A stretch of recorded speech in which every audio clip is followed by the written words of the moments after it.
ఒక విచారకరమైన విషయం నేను చెప్పి ముగిస్తాను. చాలా మంది great majority of the people తమ వ్యక్తిత్వాన్ని మార్చుకోవాలనే ప్రయత్నమే చేయడం లేదు.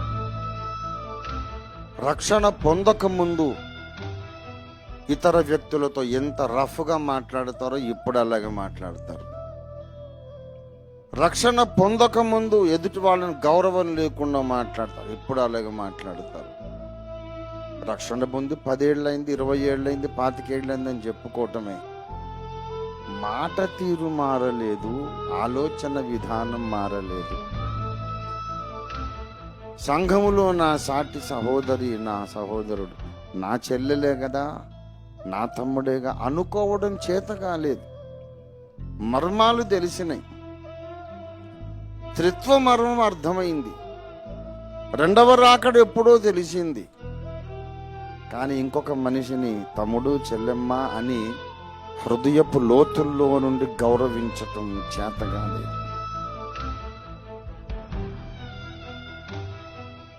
సంస్కారము నేర్చుకోలేనప్పుడు నీవు రక్షణ పొందానని నువ్వు సంతోషించవచ్చు, కానీ నిన్ను రక్షించినందుకు రక్షకుడు ఏడుస్తాడు.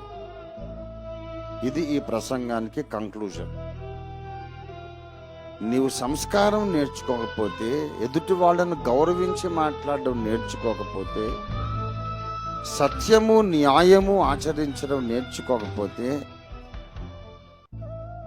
నీ రక్షణను బట్టి నువ్వు సంతోషిస్తుంటావు, కానీ నిన్ను రక్షించినందుకు రక్షకుడు ఏడుస్తూ ఉంటాడు. నీ రక్షణను బట్టి నీవు సంతోషించాలి.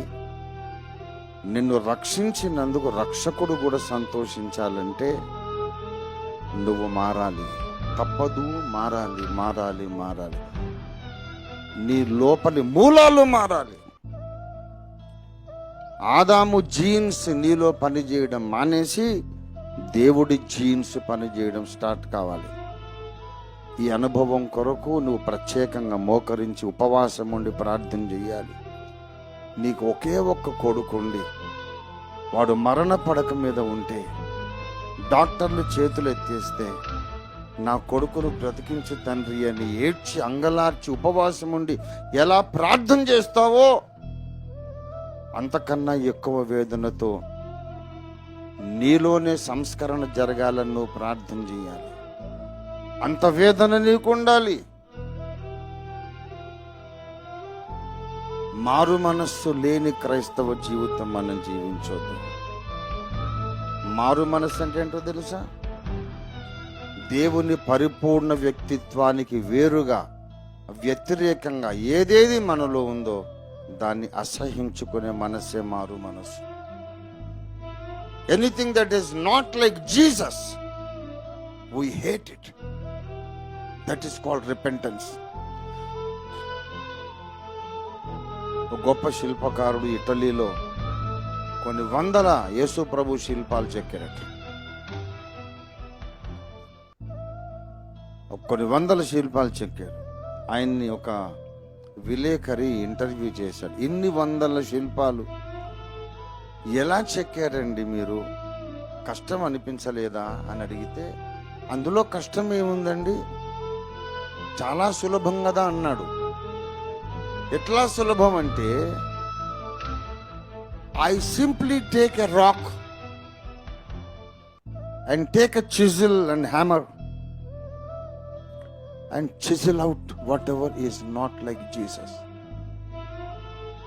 ఒక రాయి తెచ్చుకుంటాను, ఒక ఉలి పట్టుకుంటాను, ఆ రాయిని చూస్తా, యేసులాగా లేని పెచ్చునల్లా ఊడగొట్టేస్తాను. నా మైండ్లో యేసు ప్రభు ఆకారం ఉంది, ఆ ఆకారానికి ఈ పెచ్చు సరిపోదు అనుకుంటే దాన్ని ఎగరగొట్టేస్తా, ఉలి సుత్తే.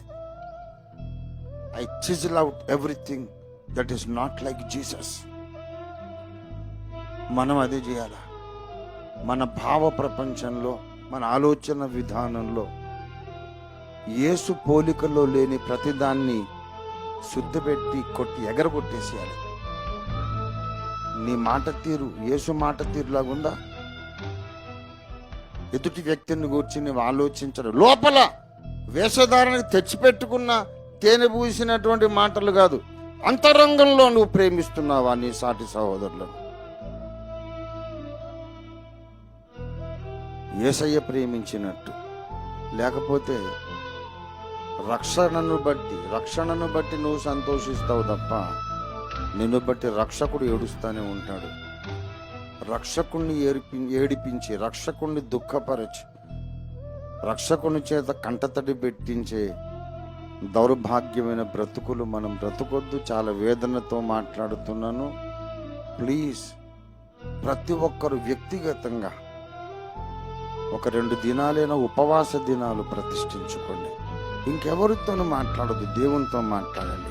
దేవుని సారె మీదికి వెళ్ళండి.